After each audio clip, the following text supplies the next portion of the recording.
ముందుగా హెడ్లైన్స్. నాంపల్లి రాష్ట్ర కార్యాలయంలో చలో అసెంబ్లీ పోస్టర్ ఆవిష్కరణ.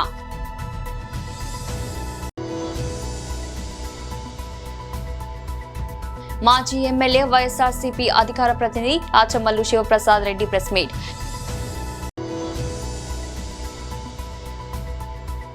తెలంగాణ భవన్లో మీడియాతో మాట్లాడుతున్న బీఆర్ఎస్ వర్కింగ్ ప్రెసిడెంట్ కేటీఆర్.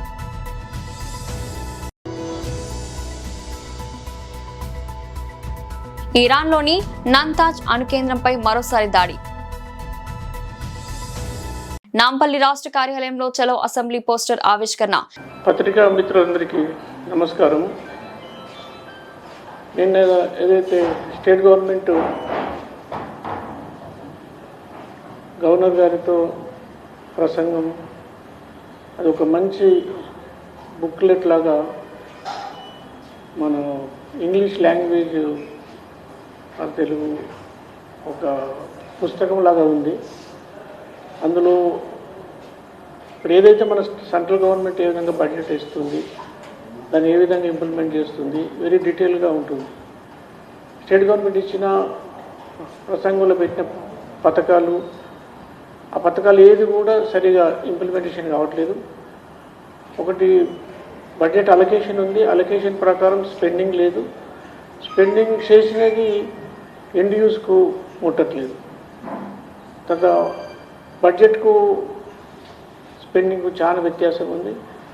వ్యత్యాసానికి మళ్ళా స్పెండింగ్ మళ్ళా కామన్ మ్యాన్కు రీచ్ అయ్యేది, ఎవరికైతే ఎండ్ యూజర్కు రీచ్ కావాలో అది రీచ్ కావట్లేదు.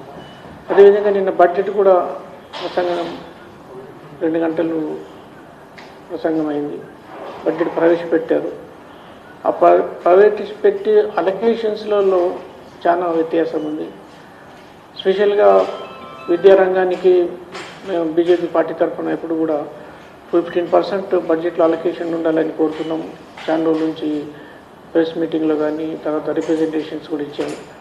అయితే ఫైనల్గా ఇప్పుడు 8% అలొకేట్ అయింది. వేరే స్టేట్ ఎక్కడైతే బీజేపీ రూల్ స్టేట్స్ అన్నిట్లో కూడా 14% to 18% ఉంది. కాబట్టి అదేవిధంగా విద్యా రంగం, మన హెల్త్, సొసైటీకి మెయిన్ 2 ఇంపార్టెంట్: విద్య, ఆరోగ్యము, వ్యవసాయం. వ్యవసాయ రంగాన్ని కూడా రైతులకు ఇచ్చిన హామీలు కానీ, లేకుంటే వాళ్ళ పిఎం ఫసల్ బీమా కానీ ఏ స్కీమ్స్ కూడా ఇంప్లిమెంట్ అయ్యట్లేదు. అయితే గవర్నమెంట్ ఆఫ్ ఇండియాకి వెళ్ళి వాళ్ళు గొప్పగా చెప్పింది ఏమిందంటే, పాత గవర్నమెంట్ ఒక 6,000 crores వరకు వాళ్ళు డబ్బులు తీసుకురాలేదు, కాబట్టి అది మేము పర్సూ చేసి ఆ 6,000 crores తెచ్చుకున్నామని చెప్పారు. అంటే స్టేట్ గవర్నమెంట్ మొత్తం సెంట్రల్ గవర్నమెంట్ మీద డిపెండ్ అవుతుంది. సెంట్రల్ గవర్నమెంట్ స్కీమ్స్ కింద వచ్చే డబ్బులు వస్తున్నాయి, కానీ సెంట్రల్ గవర్నమెంట్కి వచ్చిన స్కీమ్స్ను సెంట్రల్ గవర్నమెంట్ డబ్బులు అని చెప్పట్లేదు. ఆ స్కీమ్స్ అన్ని వాళ్ళే చేసుకున్నట్టుగా చెప్తున్నారు. మాజీ ఎమ్మెల్యే వైఎస్ఆర్సీపీ అధికార ప్రతినిధులు రాచమల్లు శివప్రసాద్ రెడ్డి ప్రెస్ మీట్. ఇది ఎవరు చేసిండారు? నోటరీ చేసినారు. విజయమ్మ గారు ఇచ్చినటువంటి స్టేట్మెంటుకు నోటరీ అంటే ప్రజలను ఇంకా గొప్పగా నమ్మించాలనే తాపత్రయం. స్టాంప్ వేసి చెప్పినామంటాం చూడి, అట్లే విజయమ్మ గారు, గౌరవనీయులైనటువంటి విజయమ్మ గారు స్టాంప్ వేసి చెప్పినారు అని చెప్పేదానికి ఈ పేపరు. ఇది కూడా తెలుగుదేశం పార్టీకి సంబంధించిన సోషల్ మీడియా గ్రూప్స్లో మొట్టమొదట వస్తుంది. అన్ని మీడియా ఛానల్స్లో రాలే, మొట్టమొదట టీడీపీ సోషల్ మీడియా గ్రూపులో వస్తుంది. దీన్ని బట్టి అర్థమవుతుంది స్క్రిప్ట్ ఎక్కడ తయారవుతుంది, ఎవరు రాస్తున్నారు, షర్మిలమ్మకు ఎవరు పంపిస్తున్నారు, షర్మిలమ్మ వాళ్ళ తల్లిగారి పేరు ఎటువంటి ఒత్తిడి చేస్తుంది. మీరు సారాంశం ఏంటంటే కన్నా విజయమ్మ గారు ఈరోజు చేసిన ఈ సారాంశం వారి మాటల్లో, రాజశేఖర రెడ్డి గారికి సంబంధించినటువంటి ఆస్తుల పంపకం జరగలేదు. ఇది మొదటి మాట ఆమె చెప్పినది. రెండవది, జగన్మోహన్ రెడ్డి గారు ఎంఓయు రాసినాడు, ఆ రాసిన ప్రకారం ఆస్తులన్నీ కూడా షర్మిలమ్మకు చెందాలా.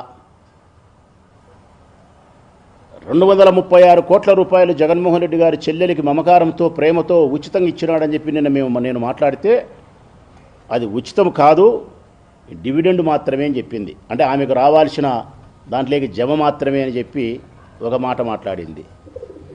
మరొకటి బాధ కలిగించే అంశము, మేనల్లుడికి మేనకోడలకు అంటే షర్మిలమ్మ కుమారునికి కూతురుకు జగన్మోహన్ రెడ్డి గారు తీవ్రమైనటువంటి అన్యాయం చేసినాడనే మాట నాకే బాధ కలుగుతుంది. అంటే ఒకవేళ నిజంగా ఎవరైనా మీ మాటలు నమ్మితే మీ బిడ్డను మీ కుమారుణ్ణి ఏ విధంగా భావిస్తారు తల్లి? ఇంత అన్యాయస్తురా జగన్మోహన్ రెడ్డి అని చెప్పి మీ మాటలు నమ్మితే అనుకోరా? ఈ రాష్ట్రానికి మాజీ ముఖ్యమంత్రి నీ కుమారుడు, రాజశేఖర రెడ్డి కుమారుడు, ఈ రాష్ట్ర మాజీ ముఖ్యమంత్రి, ఇంకా 2-3 దఫాలు ముఖ్యమంత్రి అయ్యే ప్రజాభిమానం కలిగినటువంటి నాయకుడు నీ బిడ్డ. అట్లాంటి మనిషిని నీ బిడ్డను పట్టుకొని, నీ కుమారుని పట్టుకొని షర్మిలమ్మను ప్రొటెక్ట్ చేసే క్రమంలో, ఆమెను కాపాడే ప్రయత్నంలో భాగంగా నీ కుమారుని యొక్క గౌరవాన్ని, మర్యాదను ఈ ఆంధ్రప్రదేశ్ రాష్ట్రంలోనూ తెలంగాణ రాష్ట్రంలోనూ దిగువ స్థాయికి తీసుకుపోయే స్థాయికి మీరు మాట్లాడుతున్నారంటే మాకు బాధ కలగదమ్మా. ఇంకొక మాట కూడా మాట్లాడినారు ఆ తల్లి, గోబెల్స్ ప్రచారం చేయడానికి మీరెవరు? నన్ను కావచ్చు, నాలాంటి వాళ్ళు ఎవరైనా. మేము గోబెల్స్ ప్రచారం చేయడం లేదు తల్లి, సత్యాన్ని చెప్పే ప్రయత్నం చేస్తున్నాం. మా నాయకుని యొక్క వ్యక్తిత్వ హననం నుంచి కాపాడే ప్రయత్నం చేస్తున్నాం. తెలంగాణ భవన్లో మీడియాతో మాట్లాడుతున్న బీఆర్ఎస్ వర్కింగ్ ప్రెసిడెంట్ కేటీఆర్ గంటన్నరగా సమావేశం చేయడం జరిగింది.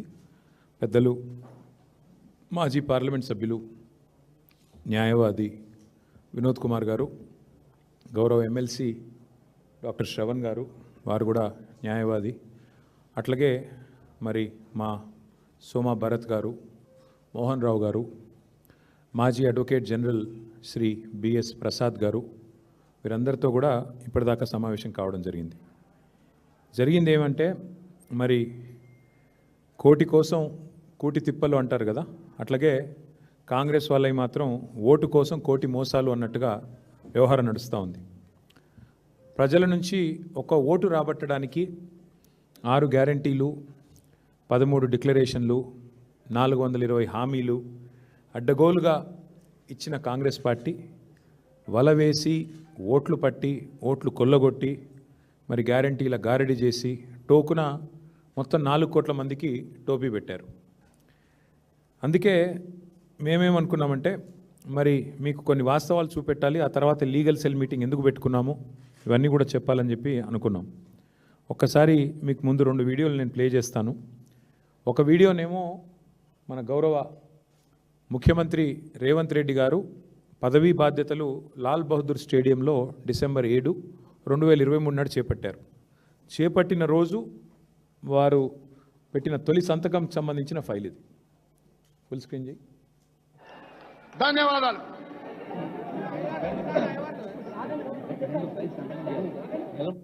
చేస్తారు. గౌరవ ముఖ్యమంత్రి గారు ఎన్నికల ప్రచారంలో భాగంగా తమ ప్రభుత్వం ఏర్పడగానే 6 గ్యారంటీలకు సంబంధించిన ఫైల్ మీద తొలి సంతకం చేస్తానని వాగ్దానం చేశారు. ఈ 6 గ్యారంటీల అమలుకు సంబంధించి అభయహస్తం చట్టానికి మార్గాన్ని సుగమం చేస్తూ ఇప్పుడు తొలి ఫైల్ పై సంతకం చేస్తారు. I request officers concern to bring the file. తొలి అభయహస్తం చట్టం చేయడానికి, అంటే 6 గ్యారంటీలను చట్టబద్ధత కల్పించడానికి అభయహస్తం చట్టం చేయడానికి సంబంధించిన ఫైలు మీద గౌరవ ముఖ్యమంత్రి గారు సంతకం చేస్తారు అని వ్యాఖ్యాత అనౌన్స్ చేస్తారు. తర్వాత ముఖ్యమంత్రి గారు సంతకం పెడుతూ ఫోటోలకు పోజ్ ఇచ్చారు, వీడియోగ్రాఫర్లకు పోజ్ ఇచ్చారు, అల్టిమేట్గా సంతకం పెట్టారు. తర్వాత రెండో కరెక్ట్గా ఇదేమో డిసెంబర్ 7, 2023 ప్రమాణ స్వీకారం చేసిన మొదటి రోజు అదే వేదిక మీద అభయహస్తం అనే చట్టానికి సంబంధించిన ఫైల్ పైన సంతకం పెట్టారు. ఇక రెండవది కరెక్ట్గా వారం రోజుల తర్వాత గవర్నర్ గారు ఉభయ సభలను ఉద్దేశించి, ఆనాటి రాష్ట్ర గవర్నర్ తమిళిసై సౌందరరాజన్ గారు ఉభయ సభలను ఉద్దేశించి చేసిన ప్రసంగం ఇదే విషయానికి సంబంధించి ఇప్పుడు మీరు వింటారు. ఇరాన్లోని నంతాజ్ అణుశుద్ధి కేంద్రంపై అమెరికా, ఇజ్రాయెల్ మరోసారి దాడులు చేశాయి. ఈ మేరకు స్థానిక మీడియా వెల్లడించింది. అణుశుద్ధి కేంద్రంపై వైమానిక దాడులు జరిగాయని తస్లీం వార్తా సంస్థ తెలిపింది. అయితే రేడియో ధార్మిక పదార్థాల లీకేజ్ జరగలేదని, పరిసర ప్రాంతాలు నివాసితులకు ఎలాంటి ప్రమాదం జరగలేదని పేర్కొంది. నంతాజ్ అణుశుద్ధి కర్మాగారంపై ఇజ్రాయెల్, అమెరికా దాడులను ఇరాన్ అణు ఇంధన సంస్థ ఖండించింది. నేరపూరిత చర్యలో భాగంగా నంతాజ్ను లక్ష్యంగా చేసుకున్నారని ఆగ్రహం వ్యక్తం చేసింది. ఈ దాడులు అణ్వస్త్ర వ్యాప్తి నిరోధక ఒప్పందం, ఇతర అణు భద్రత నిబంధనలు, అంతర్జాతీయ చట్టాలను ఉల్లంఘించాయని పేర్కొంది. తాము జరిపిన దాడుల్లో ఇరాన్కు భారీ నష్టం జరిగిందని, ఇక ఆ దేశానికి యురేనియం శుద్ధి బాలిస్టిక్ క్షిపణుల తయారీ సామర్థ్యం లేదని ఇజ్రాయెల్ ప్రధానమంత్రి బెంజామిన్ నెతన్యాహు ప్రకటించారు. ఈ నెల ప్రారంభంలో కూడా నంతాజ్ అణుశుద్ధి కర్మాగారంపై ఒకసారి దాడి జరిగింది. ముషిరాబాద్ నియోజకవర్గంలో క్రీడా స్ఫూర్తిని పెంపొందించే దిశగా ఘనమైన కార్యక్రమం నిర్వహించబడింది. ప్రధానమంత్రి సంసద్ ఖేల్ మహోత్సవంలో భాగంగా బ్యాడ్మింటన్ టోర్నమెంట్ 2026ను అత్యంత వైభవంగా ప్రారంభించారు. ఈ కార్యక్రమానికి ముఖ్య అతిథిగా రాజ్యసభ సభ్యులు డాక్టర్ కె లక్ష్మణ్ హాజరై టోర్నమెంట్ ప్రారంభించారు. అక్షర స్ఫూర్తి ఫౌండేషన్ ఆధ్వర్యంలో ఈ పోటీలు నిర్వహించబడుతున్నాయి. యువతలో క్రీడల పట్ల ఆసక్తి పెంచడం, వారి ప్రతిభను వెలికితీసి జాతీయ స్థాయికి తీసుకెళ్లడం ఈ కార్యక్రమం ముఖ్య ఉద్దేశమని నిర్వాహకులు తెలిపారు. ఈ సందర్భంగా డాక్టర్ కె లక్ష్మణ్ మాట్లాడుతూ ముషిరాబాద్ పరిధిలోని ప్రతి యువ క్రీడాకారుడు ఈ అవకాశాన్ని సద్వినియోగం చేసుకుని తమ ప్రతిభను నిరూపించుకోవాలని పిలుపునిచ్చారు.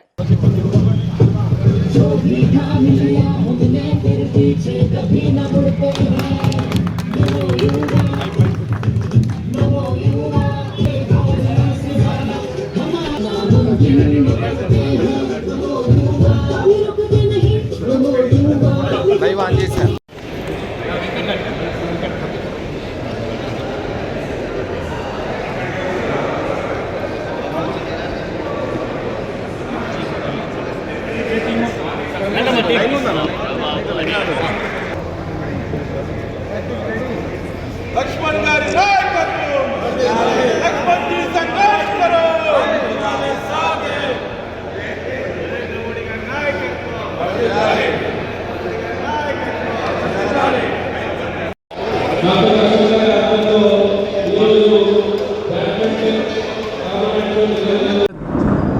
ఖేలో మహోత్సవ్ పేరు మీద దేశవ్యాప్తంగా కూడా ప్రధానమంత్రి గారు యువతకు శారీరకంగా దృఢంగా ఉండాలని, మానసికంగా కూడా ఎటువంటి బలహీనతలకు లోను కాకుండా ఉండేదానికి క్రీడలను ప్రోత్సహిస్తూ ఉన్నారు.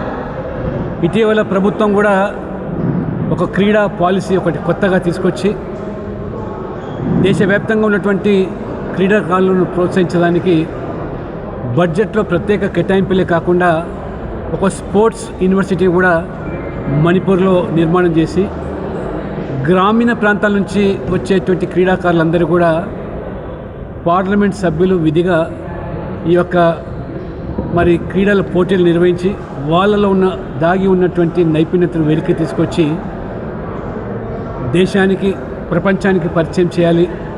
అందుకు ఈ క్రీడా ఉత్సవాలు నిర్వహించాలని చెప్పినప్పుడు మరి ఈరోజు ముషిరాబాద్లో క్రికెట్, ఈరోజు షటిల్ బ్యాడ్మింటను, భువనగిరి పార్లమెంట్లో కబడ్డీ, ఖోఖో, క్రికెట్, వాలీబాల్ కొన్ని వేల మంది యువకులు ఇందులో భాగస్వాములు అవుతున్నారు. సరైనటువంటి ప్రోత్సాహం లేక, వారికి అవకాశాలు లేకపోవడం వల్ల వాళ్ళలో మరి నైపుణ్యత ఉన్నప్పటికీ కూడా కేవలం ప్రభుత్వాలే కాదు, స్వచ్ఛంద సంస్థలు, ప్రజాప్రతినిధులు కూడా చొరవ తీసుకోవాలని చెప్పినప్పుడు పార్లమెంట్ సభ్యునిగా ప్రధానమంత్రి యొక్క ఆదేశం మేరకు గత నెల రోజుల పైగా ఈ క్రీడ నిర్వహిస్తున్నాం. పెద్ద ఎత్తున పిల్లలు మొదలుకొని మరి ఈరోజు యువకులందరూ కూడా ఇందులో పాల్గొంటున్నారు. సీనియర్ సిటిజన్స్ కూడా పాల్గొంటున్నారు. నరేంద్ర మోడీ గారు ఫిట్ ఇండియా పిలుపునిచ్చారంటే మనం శారీరకంగా ఆరోగ్యంగా ఉంటే కానీ సమాజం ఆరోగ్యంగా ఉండదు. సమాజం ఆరోగ్యంగా ఉన్నప్పుడే దేశం కూడా ఆరోగ్యంగా ఉంటుందని చెప్పి ఈ దేశానికి ఉన్నటువంటి వనరులు, పెట్టుబడి అలా కూడా యువత. ప్రపంచంలో ఏ దేశానికి లేనటువంటి యువ వనరులు మన దేశానికి ఉన్నాయి కాబట్టి వారు ఈరోజు పెడదారిన పడుతున్నారు. చాలా సందర్భాల్లో క్రీడల పట్ల ఆసక్తి లేకపోవడం వల్ల ఏ రకంగా ఇవాళ మత్తు పదార్థాలకు, మద్య పానీయాలకు బానిసలు అవుతున్నారు. ప్రభుత్వాలు కూడా వాటి పట్ల మరి ఈ దురాచారాల పట్ల కఠినమైన చర్యలు తీసుకోవాల్సిన సందర్భంలో మరి యువతను ప్రోత్సహించడానికి క్రీడలు ఒక మార్గమే. చదువుతో పాటు క్రీడలు కూడా భాగస్వామ్యం కావాలని ఆ దృష్ట్యానే ప్రధానమంత్రి గారు ఒక విజనరీ లీడర్ కాబట్టి, ముందు చూపుతో ఉన్న వ్యక్తి కాబట్టి ఈ దేశానికి ఉన్నటువంటి యువతను ప్రోత్సహించి రేపు 2036లో జరిగే ఈ యొక్క మరి కామన్వెల్త్ గేమ్స్ మన దేశంలో నిర్వహించబడుతున్నాయి. అప్పటికల్లా కూడా అనేకమైనటువంటి గోల్డ్ మెడల్ సాధించాలని ఈ రకంగా పార్లమెంట్ సభ్యులు, స్వచ్ఛంద సంస్థలు, ప్రభుత్వాలు కూడా ఈ కార్యక్రమం నిర్వహించాలి. రేపు చివరిగా మరి ముగింపు ఉత్సవంగా విజేతలకు మరి ఈ యొక్క మెడల్స్, పార్టిసిపేషన్ సర్టిఫికెట్స్, నగదు బహుమతులే కాకుండా పెద్ద ఎత్తున కూడా ప్రోత్సాహకాలు కూడా ఇవ్వడం జరుగుతుంది. రామగుండం ఎమ్మెల్యే మక్కాన్ సింగ్ రాజ్ ఠాకూర్, మనాలి ఠాగూర్ దంపతులు రంజాన్ పండుగ సందర్భంగా పేద ముస్లిం సోదరులకు, సోదరిమణులకు తమ సొంత ఖర్చులతో రంజాన్ తోఫాను అందజేశారు. ఈ మేరకు గోదార్ఖండ్లోని ఎమ్మెల్యే క్యాంప్ కార్యాలయంలో ఏర్పాటు చేసిన కార్యక్రమంలో ఎమ్మెల్యే దంపతులు రామగుండం నగర మేయర్ మహంకాళి స్వామి, డిప్యూటీ మేయర్ పాతిపెల్లి ఎల్లయ్య, కార్పొరేటర్లు కలిసి పేద ముస్లింలకు రంజాన్ తోఫాను అందించారు. ఈ సందర్భంగా ఎమ్మెల్యే మాట్లాడారు.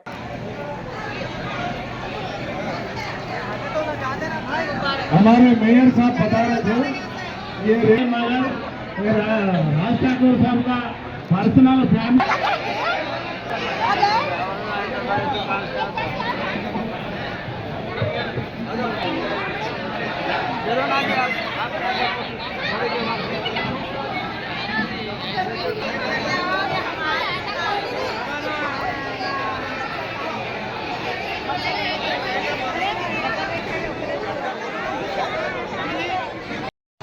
आपके चाहने वाले, आपका घर का बड़ा बेटा, बड़ा भाई रेवंत रेड्डी साहब ने आप सभी के लिए तोहफा भेजा है मेरे जरिए। और हमारे स्टेट में कहां भी नहीं है 3,750 करोड़ रुपया हमारे माइनॉरिटी वेलफेयर के लिए कल असेंबली में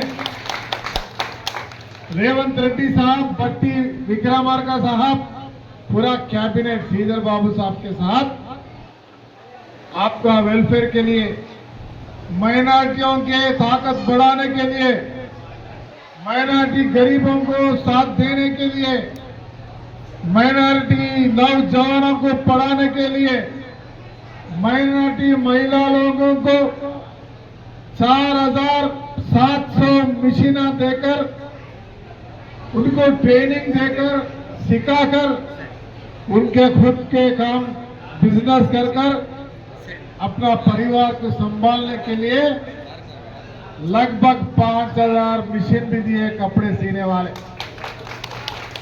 उसके साथ साथ और भी ऐलान करना चाह रहा हूं, माइनॉरिटी के कॉरपोरेशन के तरफ से एक स्कूटर और स्कूटी लेना है तो एक एप्लीकेशन लगाने से आपको सब्सिडी के अंदर बैंक से आपको स्कूटी भी दिया जाएगा। उसके साथ साथ आप लोगों के बच्चों को पढ़ाई के लिए, ऊपर पढ़ाई के लिए कोई शहर से छोड़कर दूसरा देश को जाना है, अच्छी पढ़ाई पढ़ना है, तो उनके लिए स्कॉलरशिप के लिए भी ये बजट में उनको फायदा करने का सोच लाए। उसके साथ साथ ट्रेनिंग सेंटर्स के साथ साथ माइनॉरिटियों को नौकरियां, माइनॉरिटियों को जो जो जरूरत है वो पूरा करने के लिए आज 3,750 करोड़ से आपकी हुकूमत, रेवंत रेड्डी साहब की हुकूमत आज माइनॉरिटियों के लिए एक अलग से हमारे लिए एक बजट ऐलान करना हम सबके लिए खुशी की बात है। मैं तहे दिल से शुक्रिया अदा कर रहा हूं। कोई भी कभी भी कहां भी दुनिया में नहीं सोचे उस तरह आज रेवंत रेड्डी साहब सोचते हुए आगे बढ़ते जा रहे। हमारी कौम के लिए, कौम को आगे बढ़ाने के लिए, मदद करने के लिए, शादी मुबारक के साथ साथ, पढ़ाई के साथ साथ आज तालीमा पूरे उर्दू मीडियम के तालीमा को अच्छे बढ़ाते हुए हमारे पास खुद मैं गोदावरी में वुमेन स्कूल के बाद 1.5 करोड़ से बनाते हुए उर्दू मीडियम को 70 लाख रुपए से खुद के पैसों से आज जबरदस्त स्कूल बना के हमारे बच्चों की पढ़ाई करवा रहा हूँ। होना बोलता आप पूरे जाके देख सकते हैं अशोकनगर में।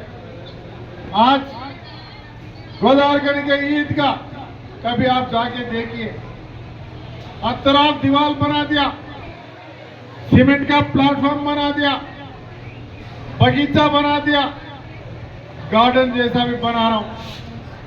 हर जगह, हर मस्जिद, हर ईदगाह, हर खबरस्तान सब तरीका सहूलत रहने का इंतजाम कर रहा हूं।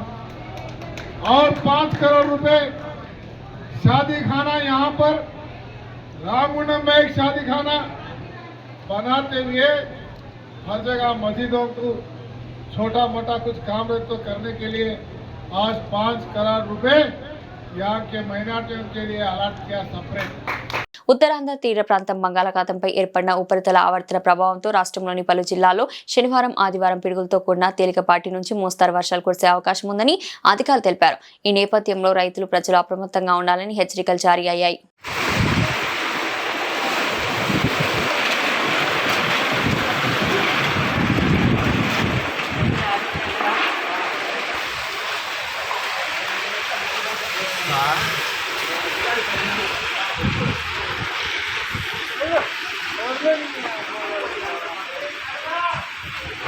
ಏನು ಹೋಗೋಣ ಕಂಪ್ಲೇಂಟ್ ಮಾಡలేదు డాబాలో నేను అప్పట్లేగా అయ్యో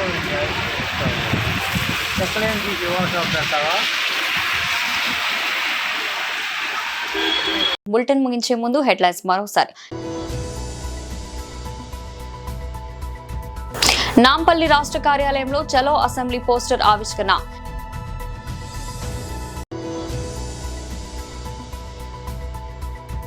మాజీ ఎమ్మెల్యే వైఎస్ఆర్సీపీ అధికార ప్రతినిధి ఆచమల్లు శివప్రసాద్ రెడ్డి ప్రెస్ మీట్.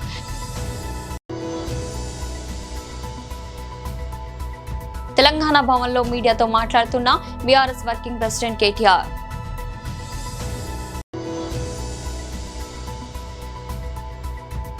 ఇరాన్లోని నంతాజ్ అణు కేంద్రంపై మరోసారి దాడి.